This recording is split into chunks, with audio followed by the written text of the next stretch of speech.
This is section 5.1, Approximating Area. In this video, we're going to go through an example problem that's really similar to number 37 in your book. This is a problem that's asking us to calculate the area of this function using all those power rule formulas that they gave us in this section. So the problem that we have is asking from j equals 6 to 10 of j squared. What's that area? And conveniently, it already gave us this formula for j squared. And looking at our formula, we see that it tells us that from j equals 1 to any number n of j squared, we can find that area using this formula here. But this problem's a little tricky because the question that they give us doesn't start with j equals 1, it starts with j equals 6. And in order to use this formula, we'll need to have a form that matches this part exactly. So what we're going to do is we're going to rewrite this summation so that it does start at j equals 1 and so that we can use our formula. So let's go ahead and rewrite this.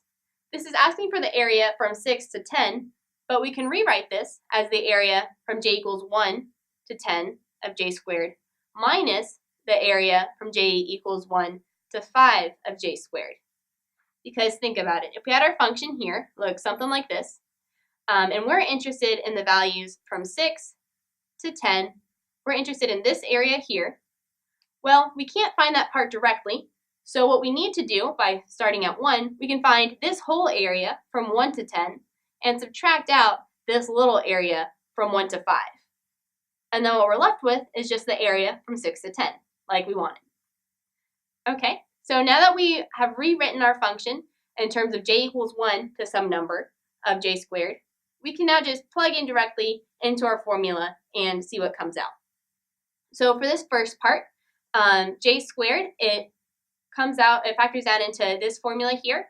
Wherever I see an n, I'm just going to plug in this top number. So the first part becomes 10 times 10 plus 1 times 2 times 10 plus 1 all over 6 minus the same thing when you plug in 5.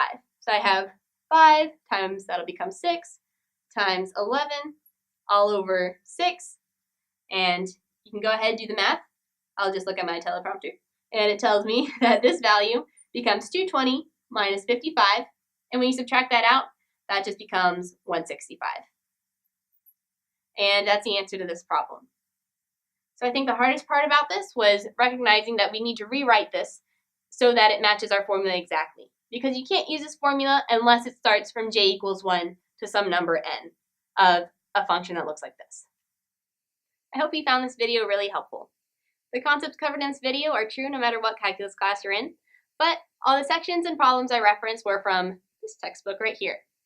And remember that if you're a registered Baylor student, we offer free tutoring on the first floor of Sid Rich. You can either schedule a one-on-one appointment online or just drop in whenever you're available during our business hours for free tutoring. For more information, feel free to visit our website.